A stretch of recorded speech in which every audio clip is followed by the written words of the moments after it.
the Star Coach Podcast with Meg Rentschler, Episode 21. Welcome to Star Coaches, the show for professional coaches that brings you coaching strategies, tools, and resources. Whatever your focus or niche, take a front seat weekly as industry leaders, decision makers, and innovators share their wisdom and expertise on the ins and outs of successful coaching. Now join your host, Meg Rentschler, as she connects you with your star coaching potential. Welcome back to the show. I'm your host, Meg Rentschler, professional certified coach. I've been working with people to create positive changes in their lives for over 3 decades.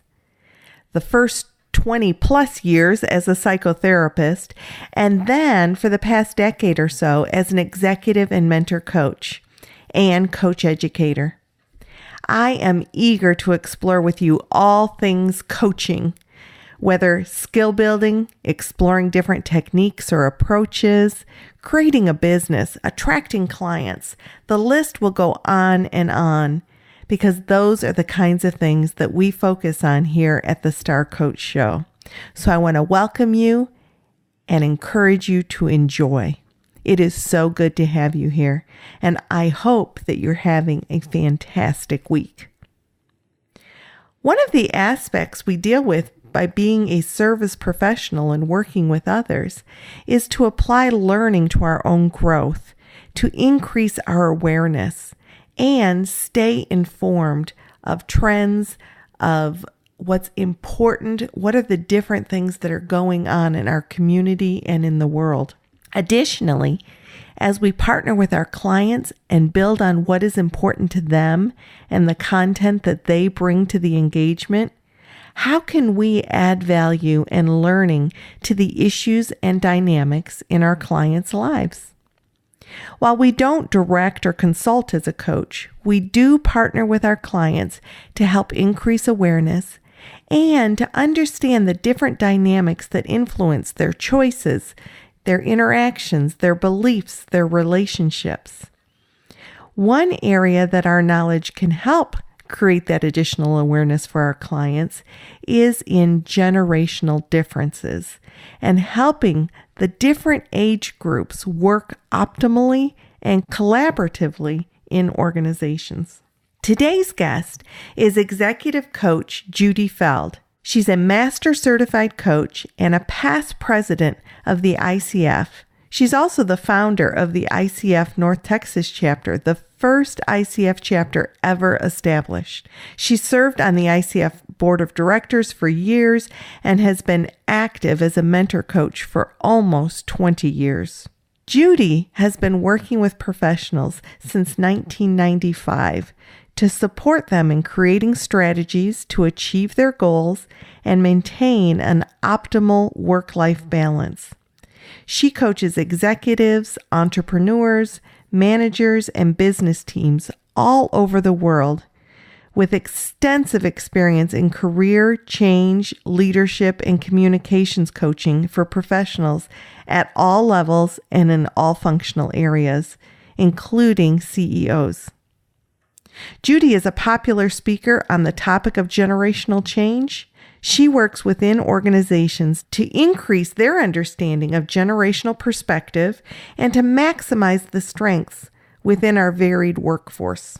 The information that Judy shares helps us to better understand behavioral and thought patterns specific to each generation so that we can partner with our clients more effectively. Now, here's our interview with Judy Feld. I want to welcome Judy Feld to the show. Judy was one of my instructors when I was going through coach training. She also was my mentor coach for a while and is just one of those coaching minds that has so much wisdom to share. And she's been kind enough to join us today to share some information about coaching across generational change. Thank you, Judy, for joining us. Well, it's great to be here with you, Meg, and I do want to say that we do have quite a long history in coach years with each other. Yes, there was a coaching relationship, and then I was an instructor, and now I consider you a valued peer. Well, thank you. And I am so excited for the audience to be able to hear some of the work that you've done around generational change and how that impacts the coaching relationship, how it impacts organizations. So just in general, if you were to give us an overview of so why should we care about generational change? We're really looking for insights, and not just for coaches in our relationships with our clients, but insights for leaders in corporations as they're doing their resource planning and as they are trying to optimize the leadership and the basic performance of all the people there. We're not trying to label people or make general statements that we believe are true for everybody, but just to understand where our curiosity should lead us.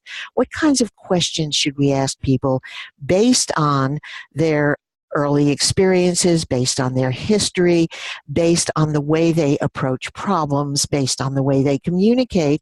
And we found, and we've been talking about this for almost 10 years now, that we have certain patterns that we've noticed across generations based on the year people were born. And I'll define those very quickly in a moment, but I do want to say that it is that birth date rather than the age, because someone who is age 27 in 2017, born in 1990, is going to be very different from historically what a 27-year-old was like who was born in the 1970s.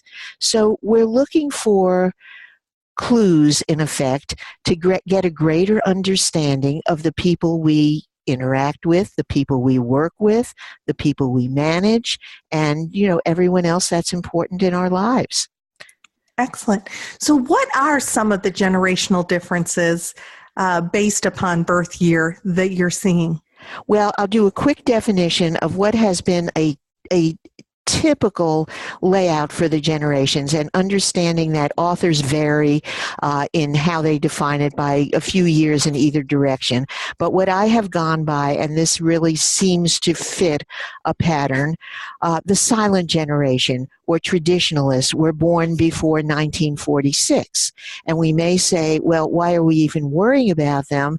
Because they're not in the workplace, but they are. Mm-hmm. People are working longer and longer, or starting businesses at older ages. And so we still have, let's call it a half generation, the silent generation, born before 1946. We have the baby boomers between 1946 and 1964, and much has been written about them and their tendencies to like structure. Sometimes they're called workaholics. Lots of interesting interactions with the next generation, Gen Xers, born between 1965 and 1980. And then come the millennials, the famous millennials, sometimes called Generation Y, born after 1981. And that's what people are paying attention to right now in greater and greater numbers. And I have seen statistics in a number of places that say millennials will be 75% of the workforce in less than a decade. We really need to understand them. And they are different from their parents, the older Gen X and the younger baby boomers. And also, interestingly enough, and a lot of this is based on the approach to technology, different from the generation that's coming after them, born in the new millennium. They're often called Gen Z. I'm not sure what name will evolve. Where that came from, yeah. But we hear that a lot, and they may get a cuter name as time goes on. And it is interesting because there's even kind of subtext here. How will Gen Z get along with Gen X? We say, why are we worrying about them? The oldest ones are 16 years old, because 4 years from now, they'll graduate from college, or 5 years from now, or 6 years from now, be in the workplace with a very different mindset, because they have always been connected. Social media is like breathing. They have had devices, they've had computers since they were born. And you say, well, since they were born, what are they doing as babies? 2-year-olds are on computers now. Oh, absolutely. Yeah. My early 20-year-old was on a computer at age 4. Yeah. So, and my 19-year-old was certainly doing the same. So, what do those kinds of things tell us about their values and the kinds of choices that they might make? Well, I think one example will be a certain rebellion among millennials. And you say, well, what kind of rebellion? Because now we have something else that's coming in. And this is what I meant about changes. There's something called Generation Oregon Trail. Have you ever heard of that? No, Generation Oregon Trail. Oregon Trail. Okay. And this is kind of illustrative of a lot of other things that are going on. I just heard about this recently from a client of mine who is an older millennial. And so then I did some research and pulled some articles, and apparently they are not satisfied. And these are the people that were born at the end of the 70s and the start of the 80s, just at that cusp between millennials and Gen X. Mm-hmm. And they are saying that we are not like them. We are more responsible. We have different approaches to things. And so, here's a quote from one of the articles by someone, and I'll tell you in a moment where Oregon Trail came from. It says, we are an enigma, those of us born at the tail end of the 70s and the start of the 80s. Some of the generational experts lazily glob us onto Generation X, and others just shove us over to the millennials they love to hate. That's interesting. That's this one person's point of view. That is interesting. That love to hate. Almost animosity implied. That's what they're feeling. And of course, we've heard that. They're entitled. Everyone gets a trophy. Their parents are helicopter parents. These have become almost cliched phrases. And the quote ends with, no one really gets us or knows where we belong. Well, I think it's great that coaches have the ability to, quote, get them or know where they belong. Mm-hmm. And so the Oregon Trail generation is a name that was given to these people based on the video game Oregon Trail, which was played by kids in this age range. In this age range. Interesting. And so it's clunky. It's not cool like the current video games, but they started with video games, and these late millennials have that experience. The older millennials, different from the younger millennials who have always had all of these amazingly high-tech games, connections, social media, everything else. They were in the cusp. Okay. So they want to be understood differently and according to what I've been finding out. And so once my client, who was teaching me at this time, I started to ask him different questions. And I was getting greater insight into what our topic was related to his career planning. As he, was looking toward his future and leadership. And so, I think if we let our curiosity take charge here and try to learn and find out as coaches, we will soon be able to almost shortcut the understanding that our clients can get from what is it that coaches help them get? Insight. Mm-hmm. Helps them understand their choices, their decisions, their values, which are very important toward the kinds of choices they make. So on the one hand, using the information that we can glean from these generational differences to work with our clients, and at the same time staying very curious about each individual client and what their goals are, being able to make a nice blend between information that we have and continuing to stay curious and ask those questions. Yes, and it really does help to take a look at some general statements about the generations before we even factor in the subtleties of how Generation Z will change, even though they're still kids now, and what's coming up with this kind of offshoot, the Oregon Trail generation. I was really surprised. I'd never heard of it. And now if you start looking for it, you'll see lots of things there. Would you like me to go over some of the traits of some of these generations? Oh, certainly. And when you go over those traits, sort of working in how as a coach, you find that these traits are helpful in your work. Okay. Shall we start with the youngest or the oldest? You know what? Let's start with the youngest since we started with the oldest when we started. Okay. The millennials or Gen Y. So they grew up with their parents telling them and everyone else reinforcing they could be anyone, do anything, have anything they wanted. They happen to be self-confident. They happen to be inclusive. That's a good thing.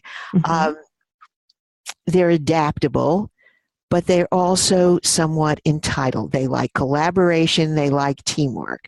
So when we're working with someone who seems to fit that trait, we start asking them about those things. After all, a lot about coaching is working with our clients to set goals. The goals should be realistic. We ask the kind of questions that kind of open up their mind to what is possible. What is it they can do? What will it take to do it? What actions do they need to take? What experiments do they need to take? They are enthusiastic about coaching, which is a little different from, let's say, boomers who might be a little dubious at times. But our role as coaches is to guide them in finding their own way, setting their own boundaries, creating the world they want to inherit, but with a little dose of realism that doesn't come from us lecturing, but rather asking questions about the reality that they're living in. Excellent examples on how you would coach somebody in that generation. You talked about baby boomers being maybe a little dubious about coaching. Tell me more about that. Well, the baby boomers have had this label about, being workaholics, and then they come up against their reality, either midway or later on in their careers. They were beat up by downsizing, right-sizing, competed fiercely among themselves. To be open to coaching, and of course we're seeing as executive business personal coaching becomes more known and more valued, we're seeing less and less of this.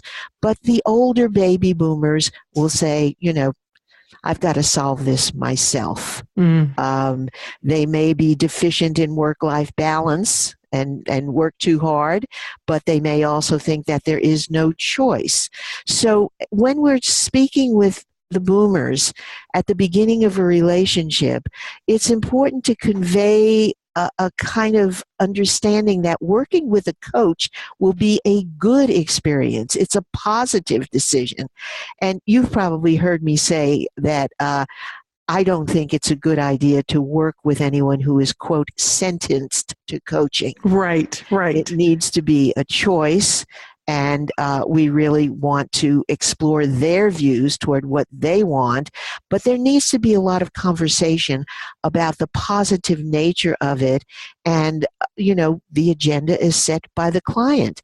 If it turns out that, and I've had clients like this, they're not necessarily sentenced to coaching, but they're strongly encouraged to work with a coach because there is some perceived challenge, either by the leaders in their organizations or by people that they work with. And I have even said, and this is a quote, that working with me is not a punishment, it's a gift. And they laugh, and the atmosphere changes. Right. Yeah. Right. And I will agree. There's been many a time that I've said, I want to congratulate you that your company is wanting to invest in you and wanting to invest in your partnership and coaching. What wonderful things that says for the value that you bring to the company as well. Do you ever have anyone ask you, well, why do you think I need a coach? I've heard that. And what have you said in response to that? I said, it's not a matter of need, it's a matter of opportunity, and they're offering you this opportunity. I don't think that anyone you're working with would need a coach, but wow, you could sure benefit from a coach. Mm-hmm. Great answer, which doesn't surprise me coming from you that it's a great answer. So what about the generation previous to baby boomers, the silent generation?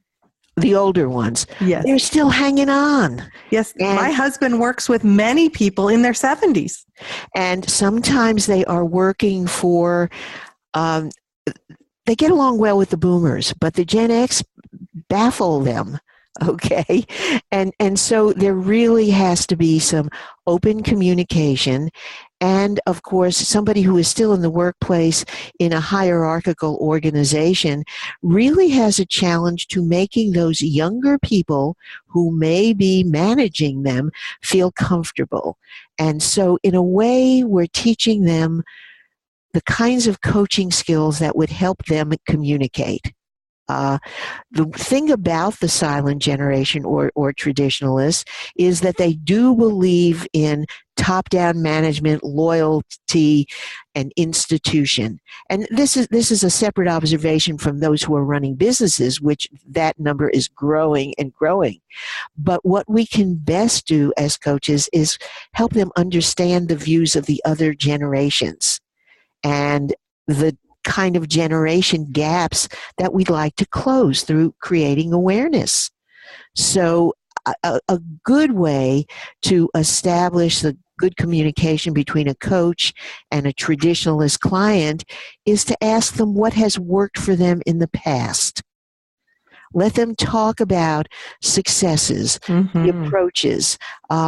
We fit our approach to their positive experience. It's also possible to emphasize what the coach has seen, in our own experience with others that has worked, rather than saying we're going to explore unique areas now that I've never encountered before. That would make them nervous. Okay. Yeah. So, Judy, we went directly from talking about the millennials into the baby boomers and then the silent generation. So let's circle back now and include some of the characteristics about Gen X.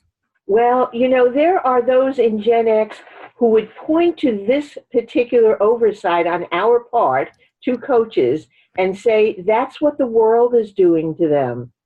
We're paying attention to the millennials because they are kind of a dramatic generation, and the baby boomers are really transitioning into retirement or non-retirement, but they are very vocal.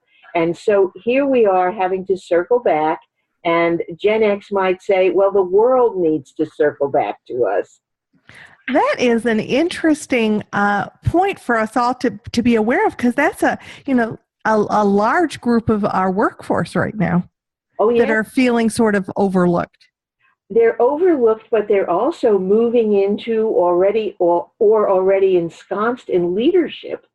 So, they're trying to kind of wrest leadership from the boomers who they are saying are staying too long. So, part of the focus and the context of these generational points of view comes from what their early influences are. What were their experiences? And these are the children of the baby boomers. And they experienced a lot of turmoil in the 70s, 80s, 90s. They distrust big institutions. And coaches, of course, are most effective when there's trust between the client, the coach, the institution, groups, etc. So this is kind of a generation that treats jobs as rather temporary. No more of the, long careers and then a smooth retirement. So, they also have watched their so-called workaholic boomer parents burnout, fatigue, also a lot of divorce. Right. Maybe not have the time for family and work-life balance. But these Gen Xers, for the most part, in general, want a more stable family life and a more robust personal life, and they will avoid long hours, and they want to keep their personal and work life separate. So here we are working with them as coaches, needing to understand that they don't have the same priorities as those who are perhaps 20 years older than them. That is so. All of that works together toward understanding, and I really appreciate you giving us the characteristics of each of these generations in how we can see their perspective and help meet them where they are in the coaching. Yeah, and also, as we know in any coaching with all types of clients, the agenda belongs to the client. And particularly for the Gen Xers, they don't like authority and to be told things. They like dialogue, which makes them possibly more appropriate coaching clients than those who are dubious about the kind of dialogue that coaches have with clients. So they need a lot of positive feedback. They need to know they're on the right track. So a coach may use some role playing because Gen Xers enjoy that, and also the opportunity to practice skills and get feedback and coaching on the spot. And then what about when you're working with organizations? How does the concept of generation and the differences between generations, how does it impact organizations?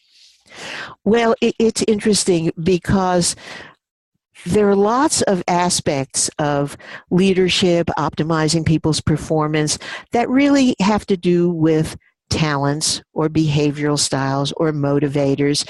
But this new variable, and it's just one of many variables, is generations, if they can understand how to bridge certain gaps.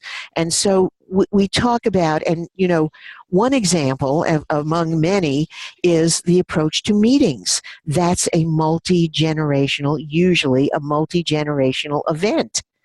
Well, and I can also say from my clients, it's an event that occurs again and again, and many times too frequently.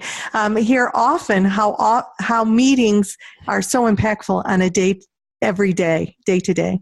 Okay, well, here's a quote from Forrester Consulting, because they did a survey that revealed, among other insights, quote, "The younger you are, the less you value meetings and the less you pay attention." So if we're having a meeting and there is a team that needs to work on some common mission or come to some conclusion or generate some work product, everyone is going to be in a different environment in that same meeting. So they may not understand each other. We may have 4 generations in a coaching group. Teams are a special kind of group because they're kind of assigned or drafted to the team rather than being volunteers or self-selected as you might have in a coaching group. So they have different generational approaches to the same purposes. And so when we're looking at meetings, one thing that might enhance the experience is making it, quote, not a meeting. And what do I mean by that? We still have to get to our goals and objectives of the meetings, but we could make it more like a coaching group with more questions rather than answers, less direction. More exploring rather than lecturing or exactly. Being didactic. Yeah. And the millennials are the least likely to pay attention in meetings, and about half of them believe it's important to do so. The other half thinks it's not so important to pay attention. Now, we still consider meetings, we still consider multitasking in meetings rude, or side conversations, or working on your computer. But there's an interesting workaround the millennials have, and they have told me this. I could be on my computer reading email, but I can also say I'm taking notes. So they can be present and not present. So we really have to engage the people whose approach is like I've described, engage them in the meeting in a way that forces them to interact rather than passively tune out or just listen. For meetings, if we could vary the venue, sometimes alternate in-person and virtual meetings if most meetings have been in person.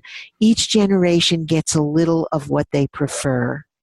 And it's also important to clarify the agenda to the meeting and stick to it, so that people don't feel like, well, I thought I was coming to a 20-minute meeting about ABC and it turned into an hour meeting about everything. Right. So there needs to be a common thread. And the coach acts as the synthesizer. And that's one of the terms that I have come to see is important to describe to people who need to pull together a variety of information into a cohesive whole that is basically efficient. So the person running the meeting needs to be a synthesizer, and the people who are contributing need to synthesize their thoughts so that they're not rambling. Excellent stuff. I mean, just helping to see it through each lens and each perspective. How have you been using this information about the different generations and what their lens is in helping, let's say, leaders be more effective leaders? Mm-hmm. Well, there's a couple of different ways. In a group connection, as I mentioned earlier, I will do workshops or presentations for an organization that basically shares these insights, but we make it interactive. So they are already interacting within the workshop, but it's a group setting. Then we get to having individual conversations or coaching conversations. And mostly it evolves by example. In other words, what happened yesterday? What was a conversation that was challenging? What kind of decision was difficult to get to? And then we immediately move to, how did the other person envision it? Well, usually my client, the person I'm talking to, knows exactly how he or she feels about that interaction, but it takes a little bit of probing and a little bit of insight, and maybe moving back to some of these things about both behavioral style, motivators, and generational traits to try to put yourself in the other guy's shoes. And you don't have to change your expectations or even the information that you're relaying, but how you relay it. It can be very, very different. And, as coaches, we know, for example, that asking a question is very different than making a proclamation. Right, and helping our clients understand that can go miles to bridging some of the communication gaps that might be occurring between leaders in one generation and a team in another, and then that can go in any direction. I certainly know that there can be leaders who are in the younger generations leading the older generations as well. I know that you've got some resources that you're going to be sharing. So I'm excited about that. You said you've got several articles that people can access about the research you've done and different information about generational change. So that link will be available on my resource page so that people can access your plethora of information. Well, thank you. It's all at coachnet.com, and there's a whole list there that people can respond to. That is so generous of you to share that. Thank you so much. Judy, thank you for spending time with us today, sharing this incredible information that you have, and I know that you've been able to apply it over and over again with your work with organizations and individuals. You are an incredible resource for us, so thank you for that. Well, the world keeps changing, and we stay curious, so when I talk about this a year from now, we'll have some new stuff. Absolutely. Thank you so much. My pleasure. Wow, what a wealth of information to help us better understand our client perspective based upon generational differences. I want to thank Judy Feld once again for bringing such great information. If you would like to learn more about Judy and locate the resources that she discussed in the show, go to starcoachshow.com and visit our resource page. While you're on the site, you're going to want to be sure to also sign up for the ongoing book giveaway. Our current book in the drawing is Turbocharge: How to Transform Your Business as a Heartrepreneur by Terry Levine. She discusses this book in episodes 15 and 17. Awesome book, but you can't win it if you're not in the drawing. So go to starcoachshow.com, and on the contact page, you can sign up for the book giveaway. I have been hearing back from listeners already eager for the membership site that is right around the corner. We're going to have member-only bonus questions from our awesome guests, and they give great advice in those bonus questions. There's videos and coaching demos. We're going to have a monthly book club discussion, a live discussion that we can review a book together and talk about the value that it brings and what we thought about it. We're going to have webinar trainings and so much more. So stay tuned. I promise you that is just right around the corner and coming soon. I also want to encourage you to come hang out with us on our Facebook page at Star Coach Show in Facebook. This is your host, Meg Rentschler, wishing you the very best for your coaching success. Have a fantastic week, and we'll see you again next week on the Star Coach Show.